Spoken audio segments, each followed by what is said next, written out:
Assalamualaikum warahmatullahi wabarakatuh. Kami dari kelompok 4 akan membawakan presentasi yang berjudul Landasan Yuridis dan Kebijakan. Pertama-tama kami ingin mengucapkan terima kasih kepada dosen pengampu mata kuliah ini, yaitu Ibu Dr. Intan Kusumawati MPD. Sebelum kami memulai, izinkan kami memperkenalkan diri terlebih dahulu. Dengan saya sendiri, Mutiara Idha Wijayanti dengan FIP 05240092. Saya Laudia Cynthia dengan FIP 05240072. Saya Nazarul Sidik dengan NIM 05240098. Baiklah, saya akan menjelaskan tentang landasan yuridis dan kebijakan. Seperti yang kita ketahui, sistem pendidikan yang berlaku di Indonesia tentu membutuhkan adanya landasan yuridis. Hal ini mengingat bahwa pendidikan juga membutuhkan dasar, serta aturan-aturan yang mengikat agar pelaksanaan pendidikan di seluruh daerah di Indonesia sejalan dan teratur, sehingga tujuan dari pendidikan nasional Indonesia dapat tercapai. Kemudian yang A, hakikat landasan yuridis pendidikan. Salah satu problema pendidikan dalam pengembangannya adalah foundational problems. Istilah ini diartikan sebagai alas, landasan sebagai dasar atau tumpuan. Selanjutnya, yuridis menurut Kamus Besar Bahasa Indonesia adalah menurut hukum, secara hukum. Kata hukum dapat dipandang sebagai aturan baku yang patut ditaati. Suyitno dan Muhaimin mengemukakan bahwa fondasi atau landasan yang bersifat material antara lain berupa bangunan yang kokoh, sedangkan fondasi atau landasan pendidikan yang bersifat konseptual atau teori antara lain berupa dasar negara Indonesia, yaitu Pancasila dan Undang-Undang Dasar 1945, Sistem Pendidikan Nasional, Peraturan Pemerintah tentang Pendidikan, dan sebagainya. B. Sejarah munculnya landasan yuridis pendidikan di Indonesia. Beratus-ratus tahun, bangsa Indonesia telah dibelenggu oleh kekuasaan para bangsa penjajah. Semua kekayaan milik Indonesia dieksploitasi, baik dari segi sumber daya alam maupun dari segi sumber daya manusianya sendiri.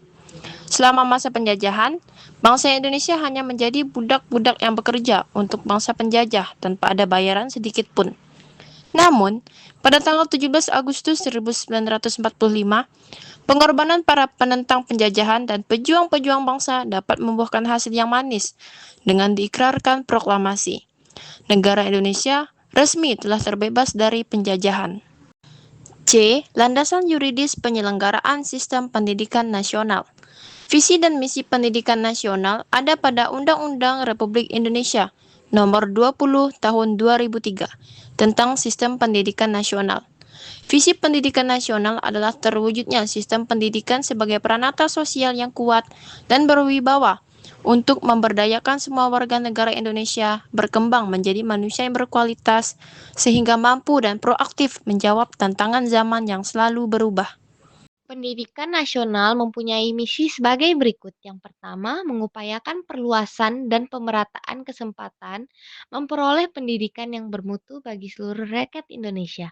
Yang kedua, membantu dan memfasilitasi pengembangan potensi anak bangsa secara utuh sejak usia dini sampai akhir hayat dalam rangka mewujudkan masyarakat belajar.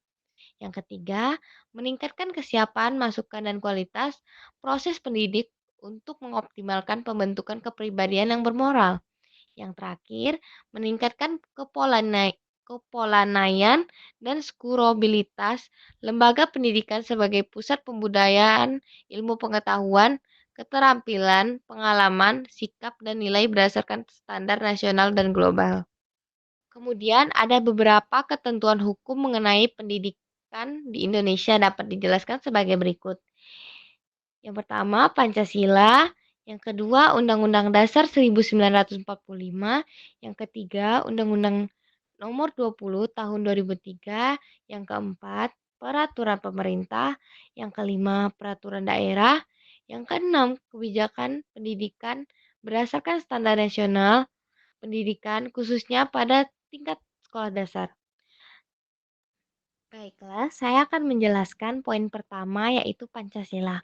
Nilai-nilai Pancasila digali dari bangsa Indonesia sendiri, seperti nilai-nilai ketuhanan, yaitu kepercayaan kepada Tuhan telah berkembang dan sikap toleransi sudah lahir, dan nilai kemanusiaan yang adil dan beradab dan sila-sila lainnya. Adapun nilai-nilai Pancasila diyakini tinggi dan penafsiran Pancasila yang berbeda-beda. Yang pertama, ada masa Orde Lama. Pancasila ditafsirkan dengan Nasakom, yaitu nasionalis agama komunis, yang disebut Trisila, kemudian diperas menjadi Ekasila, yaitu gotong royong. Yang kedua, ada masa Orde Baru. Pancasila harus dihayati dan diamalkan dengan pedoman kepada butir-butir yang diterapkan oleh MPR melalui TAP MPR nomor Jalan MPR 1978 tentang P4.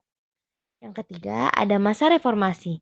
MPR melalui TAP MPR nomor 18 MPR 1998 tentang penegasan Pancasila sebagai dasar negara yang mengandung makna ideologi nasional sebagai cita-cita dan tujuan negara. Yang kedua, ada Undang-Undang 1945. Aturan dalam Undang-Undang Dasar 1945 yang memuat mengenai pendidikan hanya ada 2 pasal, yaitu pasal 31 dan 32. Pada pasal 31 ayat 1 yang berbunyi, setiap warga negara berhak mendapatkan pendidikan. Dapat diketahui bahwa setiap warga negara Indonesia berhak mendapatkan pengajaran apabila dikarenakan suatu hal seseorang atau sekelompok masyarakat tidak bisa mendapatkan kesempatan untuk pengajaran, maka mereka bisa menuntut hak itu kepada pemerintah. Selanjutnya, pada ayat 2 disebutkan bahwa setiap warga negara wajib mengikuti pendidikan dasar dan pemerintah wajib membiayainya. Sehingga dilaksanakan wajib belajar 9 tahun pada jenjang SD dan SMP. Yang ketiga, ada Undang-Undang Nomor 20 Tahun 2003. Menurut pasal 6 ayat 1 disebutkan bahwa setiap warga negara yang berusia 7 sampai dengan 15 tahun wajib mengikuti pendidikan dasar. Dari pasal ini dapat diketahui bahwa setiap warga negara Indonesia yang berusia 7 tahun sampai 15 tahun wajib mengikuti pendidikan dasar. Membahas tentang kurikulum, dalam pasal 38 ayat 1 disebutkan bahwa kerangka dasar dan struktur kurikulum pendidikan dasar dan menengah ditetapkan oleh pemerintah. Dalam hal ini, tiap sekolah dasar diperbolehkan mengembangkan pembelajaran dengan tetap berpedoman dari kerangka dasar dan struktur pendidikan yang sudah ditetapkan oleh pemerintah, agar materi pembelajaran yang diberikan tetap sesuai. Selain membahas mengenai kurikulum, undang-undang ini juga membahas mengenai pendidikan yang diatur dalam pasal 42 ayat 2, di mana pendidik untuk pendidikan formal pada jenjang pendidikan usia dini, pendidikan dasar, pendidikan menengah, dan pendidikan tinggi dihasilkan oleh perguruan tinggi yang terakreditasi. Yang keempat, ada peraturan pemerintah. Peraturan pemerintah yang mengatur mengenai pendidikan, yaitu Peraturan Pemerintah Republik Indonesia Nomor 19 Tahun 2005 tentang Standar Pendidikan Nasional, di mana pada pasal 2 dijelaskan mengenai lingkup standar nasional pendidikan yang meliputi standar isi, standar proses, standar kompetensi lulusan, standar pendidik dan tenaga kependidikan,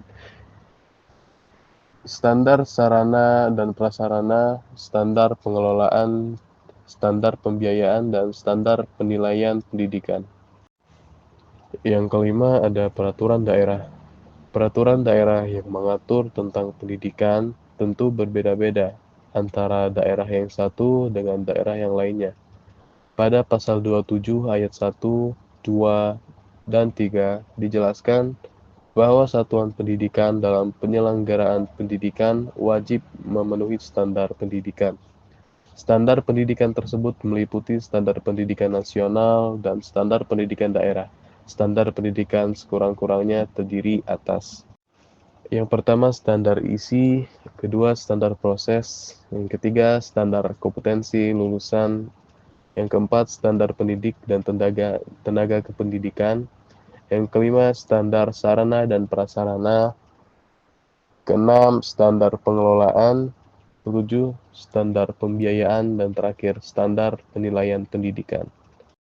Dan yang terakhir, ada kebijakan pendidikan berdasarkan standar nasional pendidikan khususnya pada tingkat sekolah dasar.